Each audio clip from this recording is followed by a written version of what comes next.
Rescuers searched Thursday for dozens of migrants from Africa still missing after smugglers apparently forced them out of two boats in the Red Sea off the coast of Djibouti earlier this week, the Djiboutian Coast Guard said. At least 48 people were earlier reported to have drowned. The boats had departed from Yemen, across the Red Sea on the Arabian Peninsula, carrying 310 people, the International Organization for Migration said.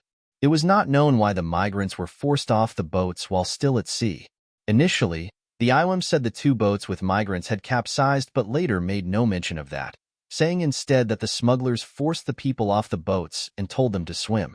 Djibouti's Coast Guard said the tragedy struck some 150 meters, about 500 feet, off a beach in the East African nation's northwestern region of Korangar. It said 115 survivors had been rescued. Mokhtar Abdi, a member of the Djiboutian Coast Guard, told the Associated Press over the phone on Thursday that the search operation was now focusing on deep-sea areas and nearby beaches. He said the Coast Guard would later share an update on the number of recovered bodies.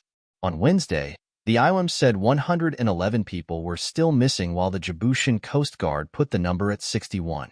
One woman drowned, but her 4-month-old infant survived along with 98 others from the first boat, said the UN agency, which was assisting search and rescue efforts.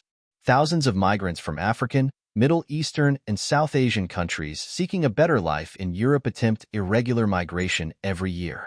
Smugglers pack vessels full of desperate people willing to risk their lives to reach continental Europe.